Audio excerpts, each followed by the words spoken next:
we're going to introduce the first keynote of the Energy Tech Summit 2026. This will be delivered by Jan Sobotka, the Director of Strategy at Corinex.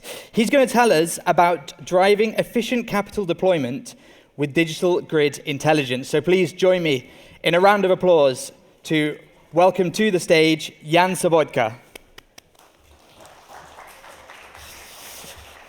Over to you. Thank you. You've got the clickers just there, look. Clickers there. I don't know if they're... Maybe we hang on and we can clear the stage. Perfect. So, perfect. So I'll before I jump in here, I'll just quickly begin by saying, Corinex is a Canadian company, which is always fun. Always fun to be back in Bilbao and at ETS. We actually did our capital raise last year, which was very, very successful, and we're expanding our footprint in European markets, in Germany, Spain, and of course, the UK is our next big important target.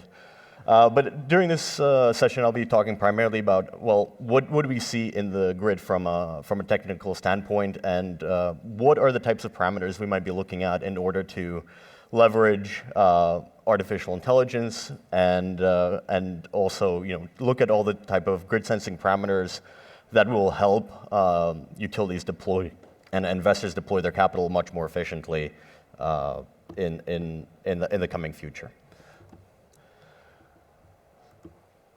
So I think this goes without saying, even before the bombs started being dropped on Iran. The shift towards electrification was in full swing, and now we have even bigger tailwinds in order to move in this direction.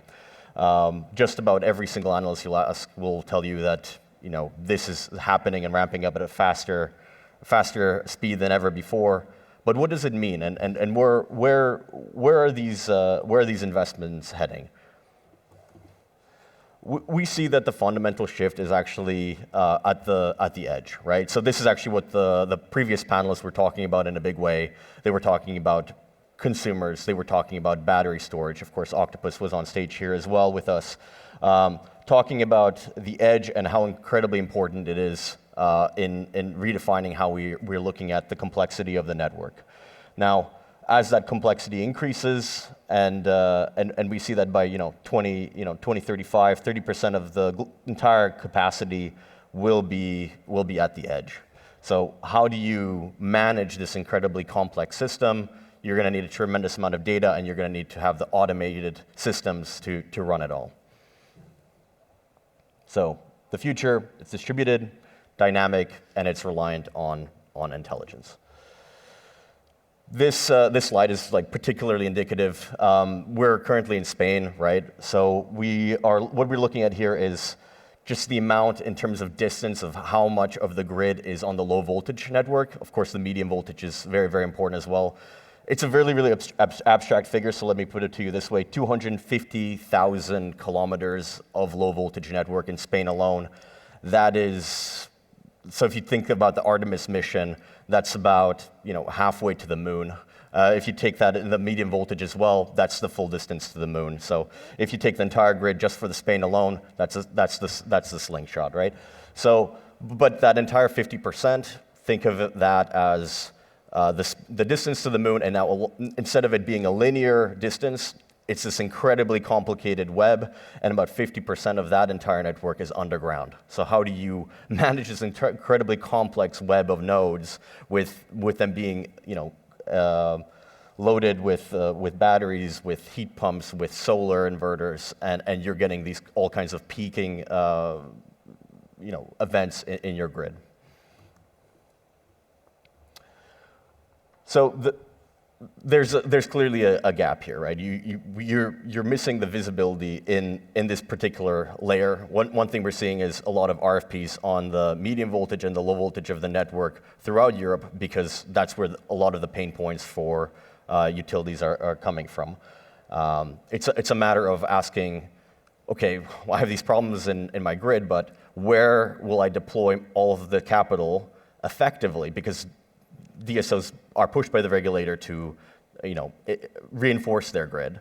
And Corinex is a digital reinforcement solution. What we provide is the visibility to say, this is where you should be deploying your capital more effectively. So these are the stated amounts by the major players in the European space. Of course, Iberdrola number 2 there, $58 billion of commitments. These are, of course, the publicly disclosed figures. The real figures will depend on the market and the regulatory environment. Like within Iberdrola, you can see how they've kind of put that into different markets. But we're also seeing that even if you aggregate all of these commitments, there's still a huge funding gap. So even if all of those commitments were to come to true, there's over $400 billion in terms of gap, in terms of the required capital to upgrade the networks to be able to handle the amount of low-carbon technologies that are entering and are being installed into the grid. So how do you reconcile, or how do you deploy that capital more efficiently? I think that is the principal question that we're asking ourselves today. And so we believe that if you make the low voltage and the medium voltage far more observable, if you have much more visibility at your medium voltage level and your low voltage level, you will be able to deploy that capital more efficiently, and that $488 billion gap becomes much tighter. What do we do at Corinex? Essentially, we provide the sensing data in the grid, the communication layer, and the high amount of bandwidth necessary to do this. So this will be a typical, let's say, street cabinet, for example, in Germany. I mean, we'll have different architectures for different markets. For example, in the UK, you have no street cabinets for various underinvestment reasons. But in Germany, we will provide a low voltage, high density network where we're able to take up to 200 sensing parameters in the grid, which of course, the more data you have, the more data you can train LLMs on, AI models on, in order to run deterministic algorithms in the grid that are regulation compliant. But you can essentially automate your feeders and run your entire grid in real time. What do DSOs need to see? These are sort of the six main buckets, I would say, in terms of what we see. We have an exciting product that we actually deploy that does current. We do load, voltage sensing. We can find out power flow direction. Find out phase balances, and of course, power quality levels are becoming more and more important with data centers and low carbon technologies being installed at the edge of the grid.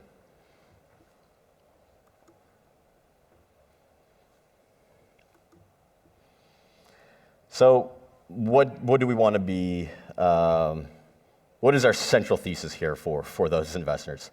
So, avoid unnecessary capex. Don't upgrade your grid, everywhere, upgrade it where you need to upgrade it. So get the visibility in your grid so you know where your grid is most constrained, and run your additional copper, run your additional capacity where it is required. Defer your infrastructure upgrades. DSOs, DNOs and DSOs, despite seeming to have an infinite abundance of cash, they are capex constrained. So defer those infrastructure upgrades. And then lastly, reduce structural OPEX. So reduce the operating expenses of the entire grid by deploying visibility and flexibility solutions within the grid. Of course, flexibility is a big part of the conversation as well, and I'll kind of showcase two key architectures that we deploy both on visibility and the flexibility side.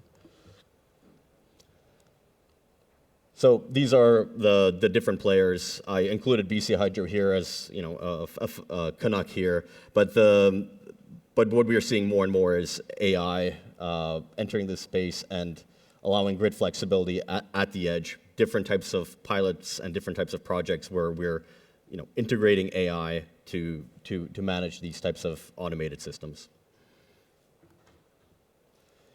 Three main buckets of categories that I've already mentioned: visibility, flexibility, and medium voltage. So on the medium voltage side, it's about coordinating substations and being able to deploy it at the kind of the higher level if a DSO is not quite ready to have the capital-intensive requirement of putting in the sensing devices throughout their grid. At the low voltage, we typically will see a lot of RFPs in the medium voltage space, and then of course at the low voltage side of things, the more capitalized DSOs are deploying more and more BPL type solutions at the low voltage grid for that real-time management of low carbon technology and assets. So this is a quick kind of demonstrative diagram of what we do. One of the main areas, as I said, is the low voltage grid at the consumer level. As I said, 50% of that low voltage network is underground, so good luck getting LTE or any type of RF down there. We're in mass deployment in Germany. We're the second most utilized technology in E.ON in Germany,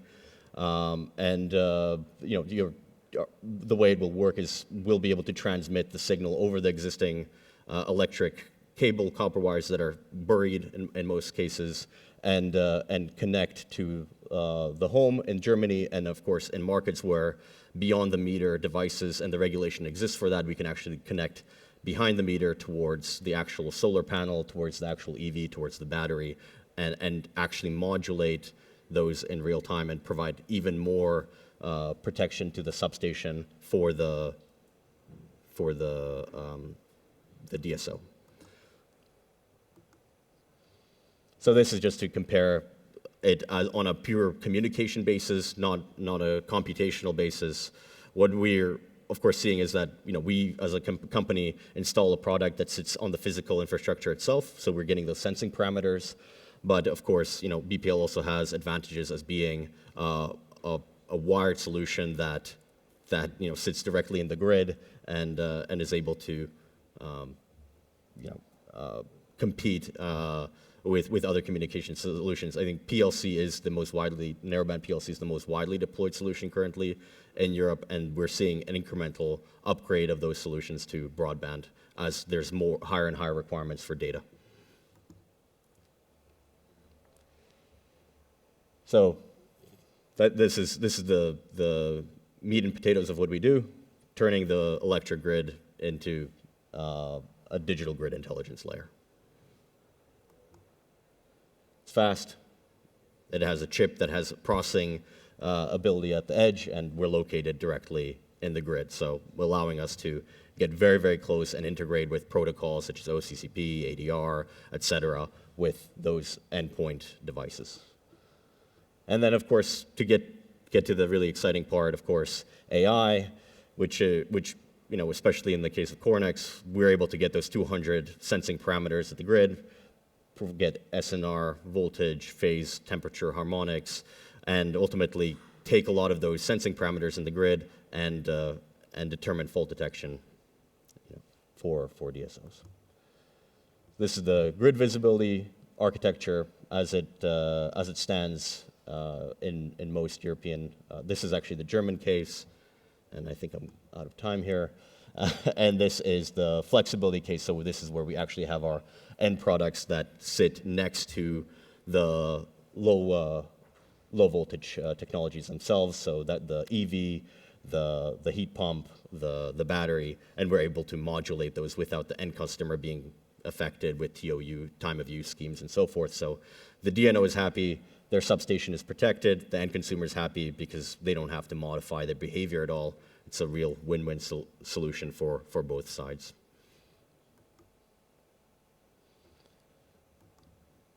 Thank you. So we'll be at P2, and if you like, please schedule a meeting with us in room 1C, and happy to take any quick questions. Thank you.